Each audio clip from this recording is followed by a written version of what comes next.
কিতাবের নাম হলো আসাকুস সিয়ার।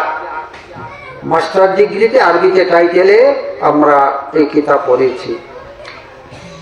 আল্লাহর হাবিবের বিবিদের মাঝে একজন বিবির নাম ছিল উম্মুল মুমিনিন হযরতে সুফিয়া রাদিয়াল্লাহু তাআলা। বড় রূপসী, বড় সুন্দরী ছিল, বিধবা ছিল অথবা যুদ্ধে বন্দী হয়ে এসেছিল। পূর্বের স্বামী ছিল একজন ইহুদি পণ্ডিত, বড় আলেম।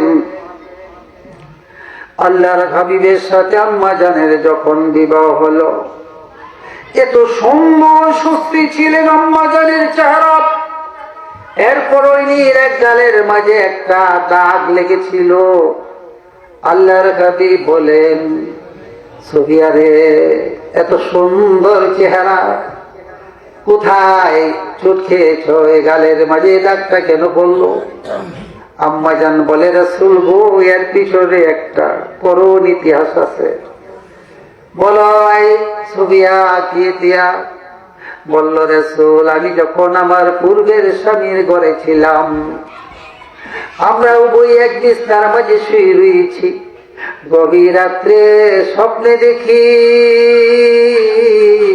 খোদার আকাশের পূর্ণিমার চাঁদটা হাসতে হাসতে নেমে এসে আমার কোলে পড়ে গেছে। এত সুন্দর স্বপ্ন তার জীবনে দেখি নাই। মনের খুশিতে আমি আমার স্বামীকে ডেকে বলেছিলাম, স্বামী আমার, আজকে স্বপ্ন দেখেছি খোদার আকাশের পূর্ণিমার চাঁদটা আমার কোলে এসে গেছে। বলার সাথে সাথে রাগ করে এমন একটা থাপড় মেরেছে আমার গালে। আগুন গো থাপড়ে দাগটা মুছে নাই। থাপড় দিয়ে বলেছে, সুফিয়া রে, কি সোনালি আকাশের চাঁদ নই রে, নবুয়তের চাঁদ দেখেছ?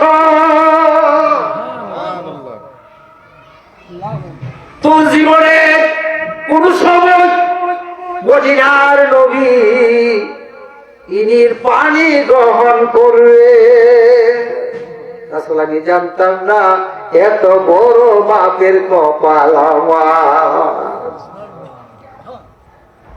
এই জন্য কবিতার কবির ভাষা দিয়ে বলেন, ইয়া সাহেবাল জামালে ওয়া ইয়া সাইয়্যিদাল বাশার মিন ওয়াজহিকাল মুনীরে লাকাদ নাওয়ারাল কামার।